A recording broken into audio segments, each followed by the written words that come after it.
우리 유치부를 담당하시는 우리 김은미 목사님 나오셔서 주님의 마음을 품는 사람들이라고 하는 제목으로 귀한 말씀 우리에게 선포해 주시겠습니다.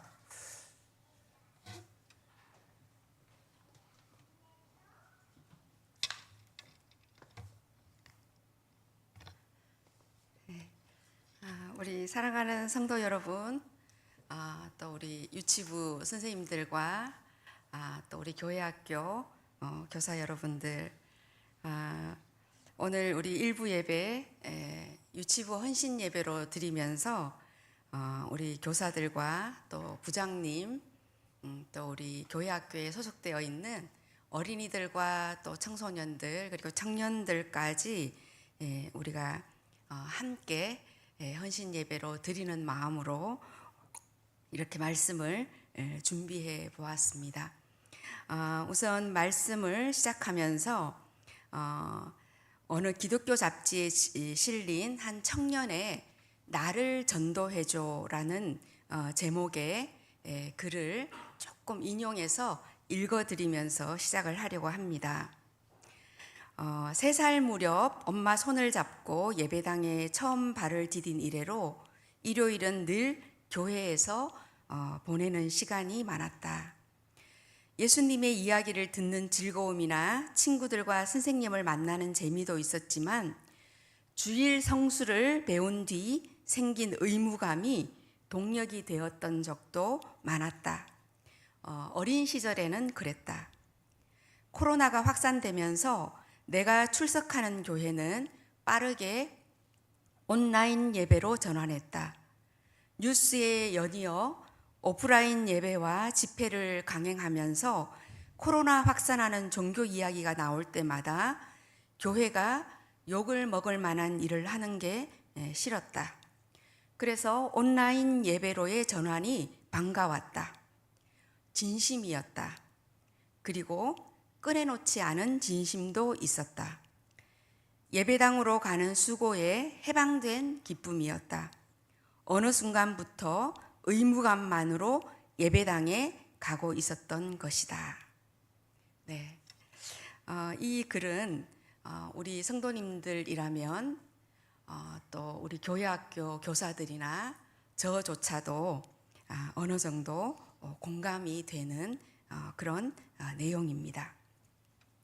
어린 시절에는 교회 가는 일이 즐겁고 또 당연하고 주일마다 교회에서 보내는 시간이 그렇게 나쁘지 않은 상당히 즐거운 그런 일이 되었을 것입니다. 하지만 어린이들은 점점 자라나면서 주일 성수하는 일이 힘겹게 느껴지는 것을 볼 수가 있습니다. 특히 청소년부 아이들이 되면은 이 청소년부 학생들은 학업이라는 이유로 예배로부터 멀어지는 그런 정당한 이유를 부여받기도 합니다. 청년이 되었을 때에는 소수의 청년들만이 이 교회에 남아서 때때로는 의무감으로 또 때때로는 하나님을 만나고자 하는 그런 갈망으로 교회를 지키지만 많은 수의 청년들이 교회를 떠나고 또 이 코로나 팬데믹을 겪으면서 교회를 떠나서 지금까지도 돌아오지 않는 그런 청년들이 꽤 많이 있는 것 같다. 그런 생각을 해보았습니다. 이 온라인 예배가 반갑게 느껴졌지만 사실은 표현하기에는 좀 믿음이 없어 보이는 그러한 진심이 아니었나 이런 생각도 해보게 됩니다.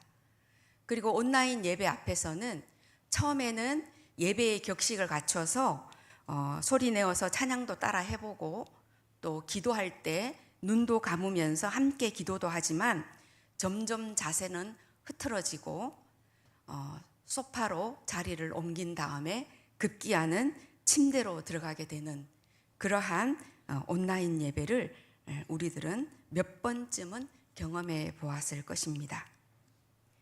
하지만 온라인 예배가 지속됨에 따라서 우리 성도님들은 얼굴과 얼굴을 마주 대하는 이 대면 예배를 몹시 그리워하게 되었습니다.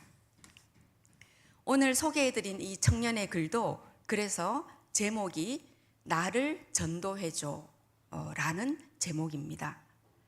대면하는 예배의 시간과 공간으로 돌아가고 싶은 그런 소망은 얼굴과 얼굴을 마주 보면서 현장에서 생동감이 넘치고 또 입체적인 그러한 만남을 우리는 참으로 원했다라는 것을 알 수가 있습니다.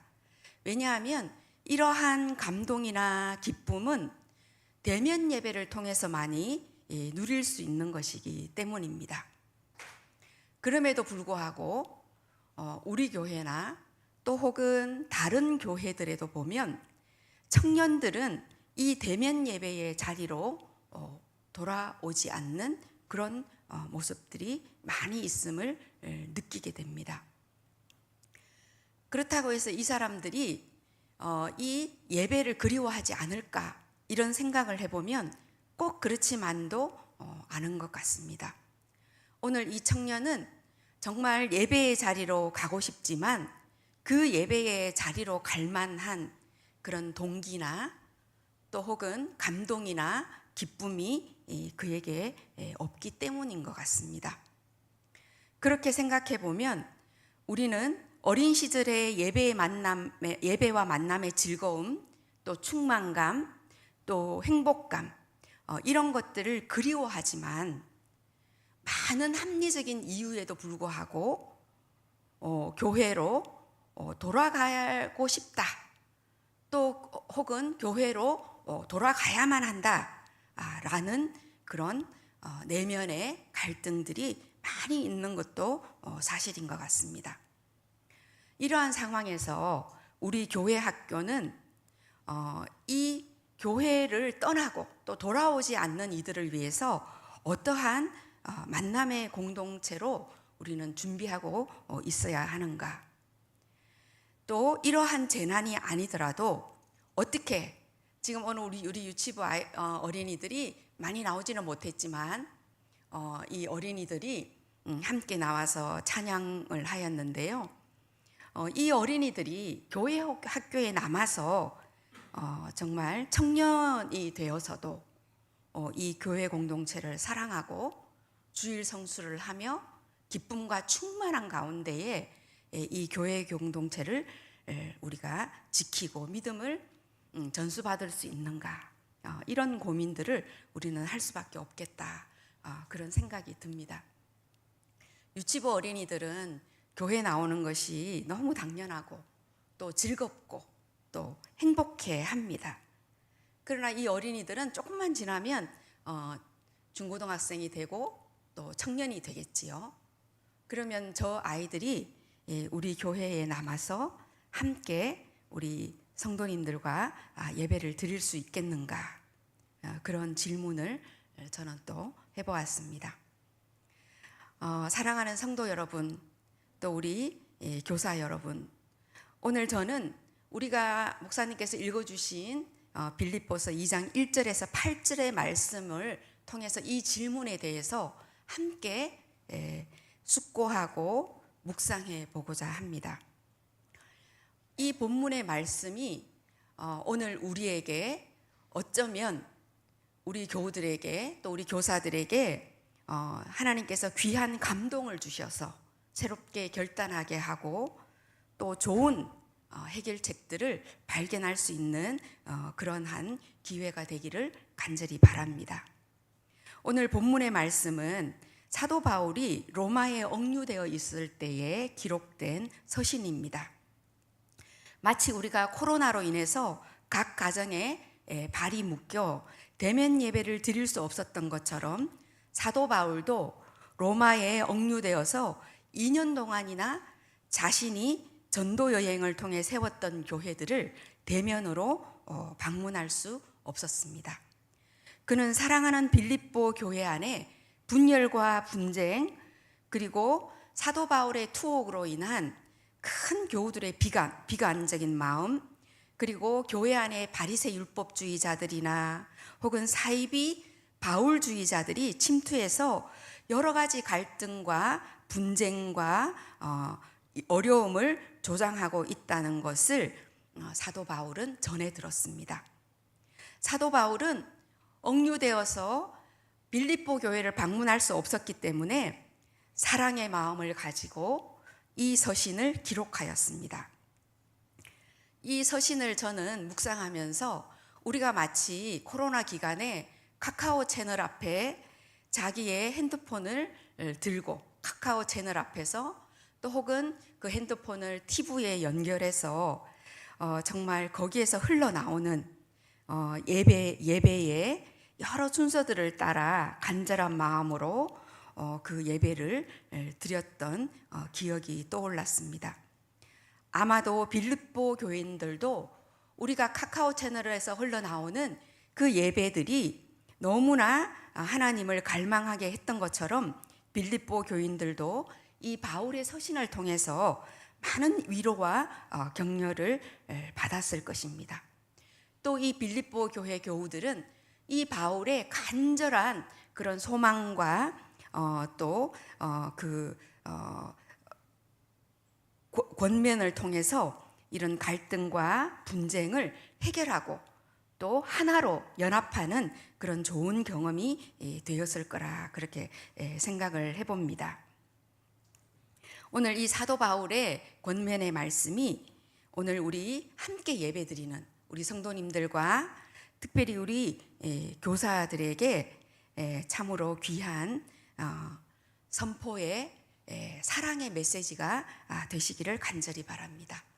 그리고 이 말씀을 통해서 힘을 얻고 이 미래의 세대들을 우리가 영적으로 안내하고 신앙적으로 교육하며 삶을 나누는 것이 큰 기쁨의 순간이라는 것을 다시 한번 깨닫는 귀한 감동이 있기를 바랍니다. 오늘 이 사도 바울은 우리에게 첫 번째로 무엇을 권면하냐 하면은 6절 말씀에 그는 근본 하나님의 본체시나 하나님과 동등됨을 취할 것으로 여기지 아니하셨다라는 전제를 먼저 던져주고 있습니다. 여기에서 본체라는 단어는 예수님이 가진 본질적인 속성과 성품을 의미합니다. 이 단어의 원어를 그대로 직역을 해보면은 하나님의 본체 안에 아들 예수님이 존재하신다 이런 의미입니다.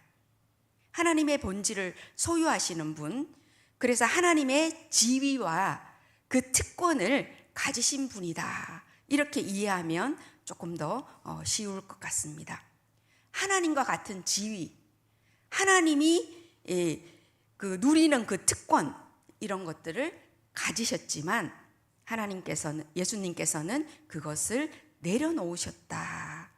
그리고 인간의 본질을 취하셨다. 인간의 속성과 성품을 그대로 선택하셨다. 라고 오늘 사도 바울은 말씀하고 있습니다. 우리는 누구나 다 존재감이 있는 지위를 좋아합니다. 내가 목사이고, 내가 장로이고, 내가 구역장이고, 내가 권사이고, 내가 집사이고, 내가 주일학교 교사이고, 내가 성가대 대원이고 성가대 대장이고, 혹은 직장에서도 여러 가지 내 존재감이 정말 뽐낼 수 있는, 존재감을 뽐낼 수 있는 그러한 정말 지위를 원하지요. 왜 그렇습니까?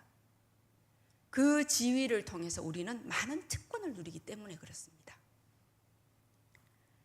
우리는 특별한 대우를 받고 싶어 하고, 그리고 그 특별한 대우를 받았을 때 우리의 존재감이 빛난다고 생각을 합니다. 또 사실로 그렇습니다.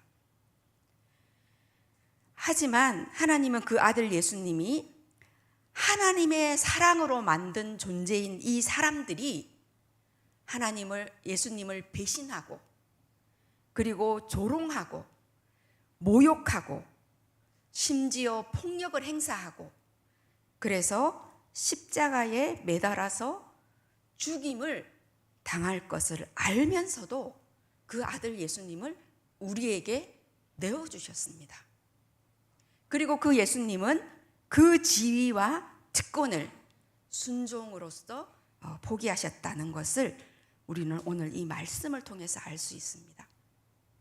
예수님은 이 모든 지위와 특권, 이 예수님을 통해서 삼위일체 하나님도 똑같이 배신당하고 조롱당하고 모욕당하고 폭력과 죽임을 당하셨다라는 것입니다. 사랑하는 교사 여러분, 또 함께 예배드리는 성도 여러분, 정말 이 말씀이 믿어지십니까? 이 말씀이 이해가 되고 여러분들의 실존적인 삶과 만나지십니까? 이 말씀이 여러분들의 인격에 부딪혀 오십니까? 이 마음은, 이 예수님의 마음은 정말 논리로 이성으로 이해할 수 없는 말씀입니다. 그리고 제가 여기 앞에서 이렇게 설교를 하고 있지만 이 말씀을 논리적으로 설명할 수도 없는 그런 말씀입니다. 이 말씀은 오직 하나님이 은혜를 주셔서 성령께서 우리 안에서 역사함으로써 우리에게 경험되어질 뿐입니다. 오늘 함께 드리는 우리 선생님들과 성도님들께서 이 말씀이 나의 인격에, 나의 실존적인 삶에 정말 부딪혀 오시기를 저는 간절히 바랍니다. 우리 어린이들, 특히 이 유아기에 있는 유치부 어린이들은요, 논리가 발달이 되어져 있지 않아요. 그렇기 때문에 직관적으로 어떤 것들을 받아들입니다. 그래서 이 어린이들은 예수님이 여러분들을 사랑하셨습니다. 예수님이 여러분들을 너무나 사랑하셨기 때문에 여러분들과 같이, 너희와 같이 어린이가 되셨습니다 라고 이야기하면요, 이 아이들은 그것을 그대로 믿습니다.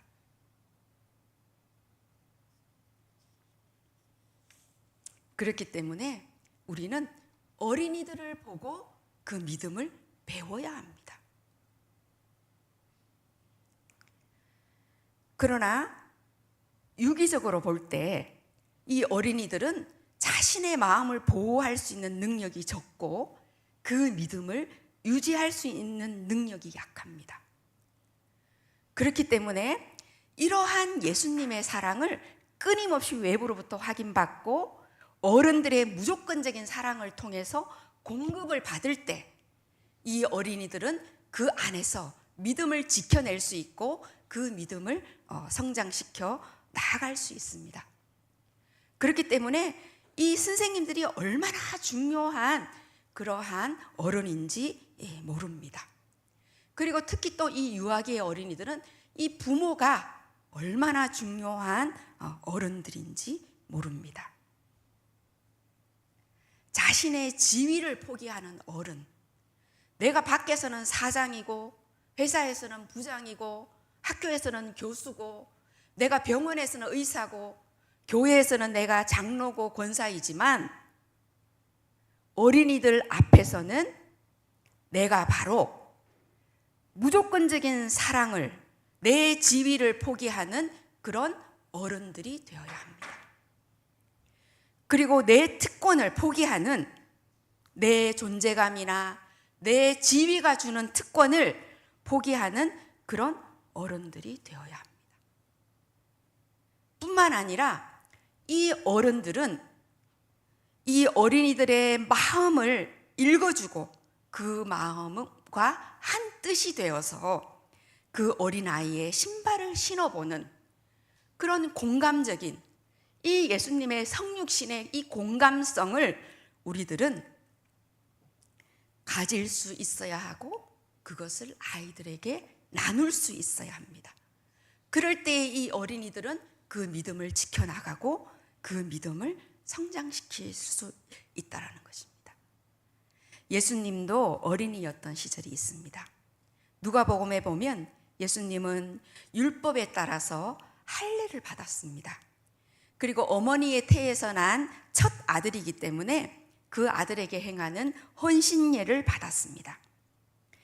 그리고 예수님의 부모인 마리아와 요셉은 매년마다 유월절을 지키기 위해서 예루살렘 성전에 올라갔습니다. 이것은 그냥 단지 성경이 기록하는 그러한 행위가 아닙니다.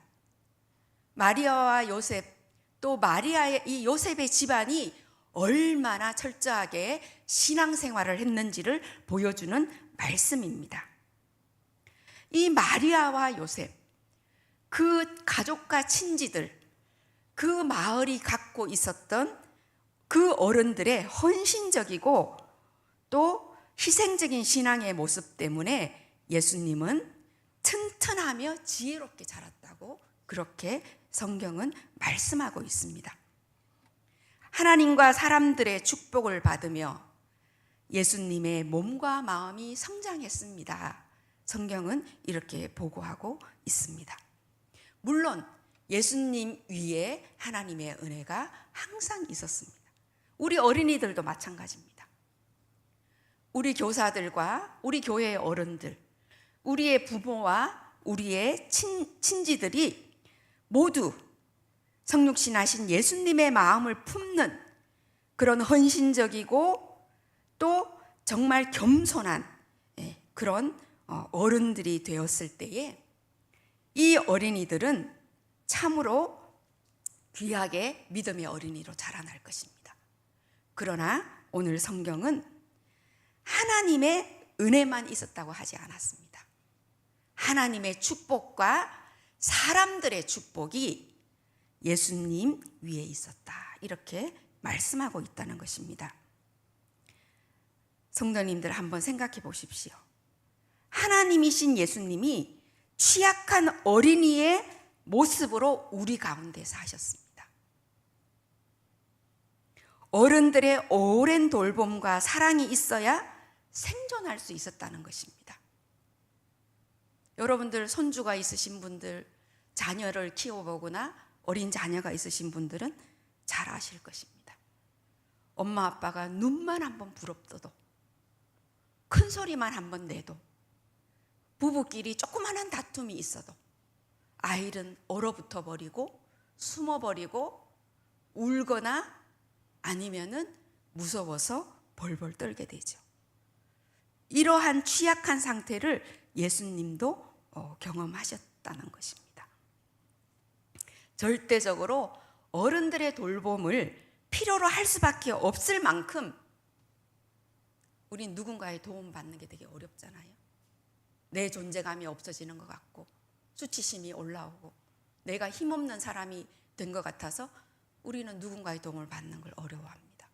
그러나 예수님은 전적으로 그 부모의 보호와 돌봄이 없었다면 생존하기 어려울 만큼 자기를 비워내셨다는 것입니다.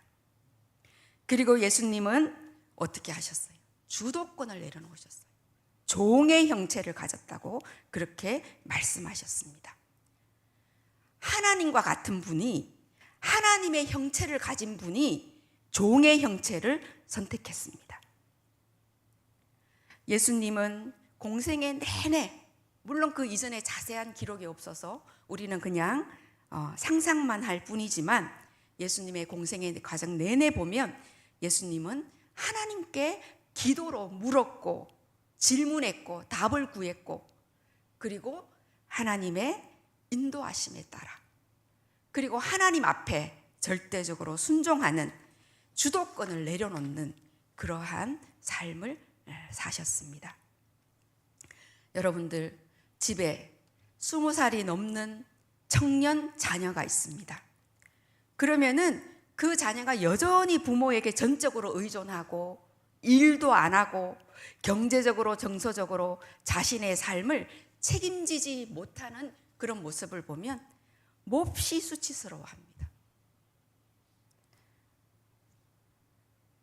아이들의 자아는 성장해야 하고 힘이 있어져서 자신과 환경을 일정 정도 통제할 수 있는 주도권을 갖추어야 합니다.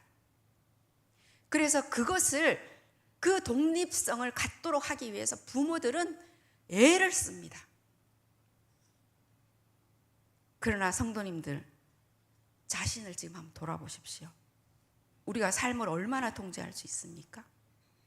우리는 점점 나이가 들어가면서 그 어떤 것도 우리는 완벽하게 통제할 수 있거나 내 주도권으로 그것을 해결할 수 없다는 것을 알게 됩니다. 그러나 우리는 이 완벽한 주도권을 아이들이 갖도록 하기 위해서 몸부림을 칩니다. 이 어린이들을 세상 안으로 밀어넣고 학교에서 학원에서 수도 없이 그 아이들의 독립성을 위해서 많은 물질과 정성을 투자하면서 교육을 합니다. 그러나 그것은 환타지입니다. 환타지이고 이것은 착각이고 불가능한 일이죠. 그렇기 때문에 이 어린 아이들에게는 주도권을 전적으로 갖추고 통제권을 가져서 삶을 내 스스로 이끌어갈 수 있다는 착각을 가르치는 것이 아니고 우리 교회의 교육은 하나님 앞에, 부모님 앞에, 교회의 어른들 앞에, 우리 기독교적 가치관 앞에 순종하는, 그래서 하나님께서 모든 것을 이끌어 가신다는 그 모든 주도권이 하나님께 있다는 것을 가르치는 것이 바로 교회 교육입니다. 오늘 8절 말씀에 보면 예수님은 자기를 낮추시고 낮추시되 죽기까지 복종하셨습니다. 모든 삶과 생명을 하나님의 손에 맡기고 하나님의 처분에 자신을 온전히 내어줌으로써 자기의 모든 주도권을 하나님의 아버지께 내어드렸습니다. 이것이 바로 십자가의 죽음입니다. 예수님은 12살 때에 율법의 아들로서 법적인 책임을 지기 위해 예루살렘 성전으로 올라가셨습니다. 이때 이미 예수님은 마치 우리 청소년 사춘기, 청소년부의 학생들처럼 자의식이 생겼고 자신의 정체성이 무엇인지를 깨달아 갔던 것 같습니다. 3일 동안 찾아다닌 부모에게 내가 내 아버지의 집에 있어야 할 줄을 알지 못했습니까? 하고 말씀합니다. 사랑하는 성도 여러분, 그러나 예수님은 어떻게 했습니까? 예수님은 집으로 돌아와서 여전히 그 부모에게 순종했다. 이렇게 말씀하고 있습니다. 이는 그 부모가 갑자기 어느 날 예수님에게 순종을 교육했기 때문이 아닙니다. 그 예수님이 태어난 지 8일 만에 할례를 받고 헌신예를 하는 그 과정들을 한번 지켜보십시오. 그 아이가 뱃속에 있을 때부터 마리아와 요셉은 하나님 앞에 순종하는 교육을 한 것입니다. 교회를 떠난, 교회에 남아있지만 여전히 자발적이고도 성숙한 믿음의 상태로 나아가지 못하는 청년들, 이 청년들은요 조금씩 알아가요.